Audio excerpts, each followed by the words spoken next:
Noon, kilala ang Baler sa surfing. Pero ngayon, ibang water sport ang gagawin natin.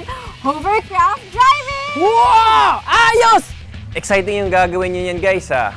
Pero alam niyo yung hovercraft, di lang pantubig yan, pang land din. Kaya kayo, mag-enjoy kayo sa tubig at sa lupa.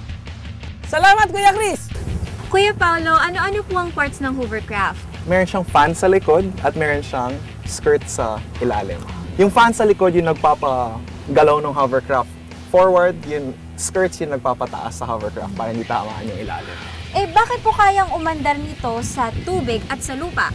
Dahil hindi naman siya talaga nakatama sa tubig at lupa, nakalutang siya. Paano magmaneho ng hovercraft? Kasing dali lang ng jet ski maneho yung hovercraft. Kaya niyang tumakbo ng 40 kph sa tubig at sa lupa. Anong ikinaiba niya sa pagmamaneho nito sa pagdadrive ng kotse? Parang nag-drift ka lang buong time. So, mas masaya siya i-drive. Ang body gawa sa fiberglass, yung skirt gawa sa neoprene. Oh. Ang unang hovercraft ay ang SRN-1 na naglayag sa English Channel sa United Kingdom noong 1959. Naimbento ito ng British engineer na si Sir Christopher Cockerell. Gaya ng bangka, nakakagalaw ito sa ibabaw ng tubig.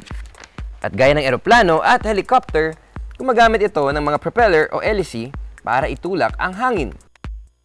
Kaya naman ang hovercraft ay kilala rin bilang ACV or Air Cushion Vehicle. Ang karaniwang design nito ay may makina na nagpapatakbo ng malaking fan na nakaharap sa ilalim at mga fan na nakaharap sa likod. Ang fan sa ilalim ang nagbibigay ng lift, dahilan para mag-levitate kumbaga ang sasakyan. Ang mga fan naman sa likod ang nagpapaabante, atras o pagilid sa hovercraft. Meron ding rubber skirt na nagtatrap ng cushion of air sa ilalim ng craft.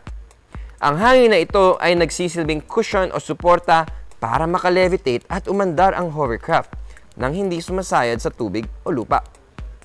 At dahil dito, menos ang friction, kaya tipid sa gasolina at kayang umabot sa bilis na 145 kilometers per hour. Salamat, Kuya Paolo! Pamilyar na ang I-Believers sa hovercraft! Kaya pwede na namin gawin ang Believables Hovercraft Challenge! Ha? Anong klaseng challenge? Jack and Paul muna tayo! Jack and Boy! Bato! Pick!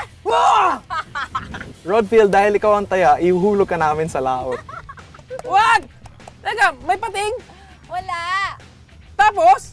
Papaikutan ka namin ng hovercraft at ako magmamaneho.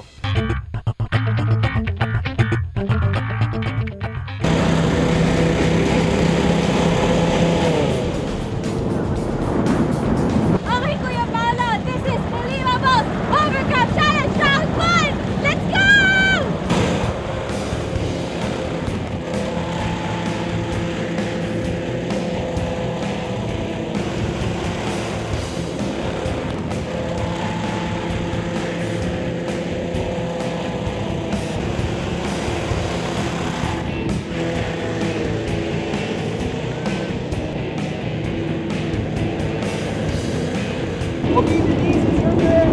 Ready na ako sa Believables Hovercraft Challenge Round 2!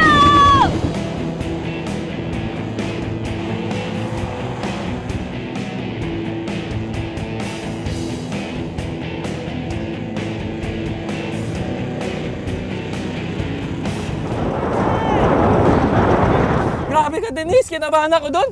Kala ko katapusan ko na! O paano? Okay na, tapos na.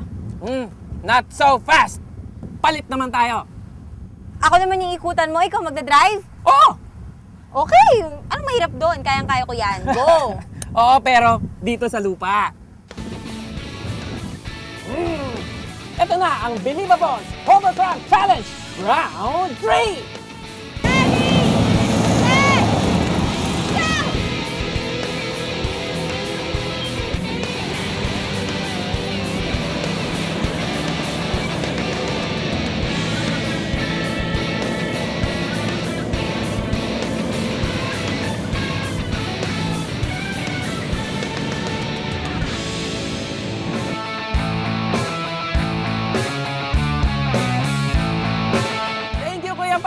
Na-enjoy namin ang pag-hovercraft! At thank you din sa Easy Adventure dito sa Baler, Aurora! Mas marami pang experiments! Na mas mainit pa sa summer mamaya sa I Believe!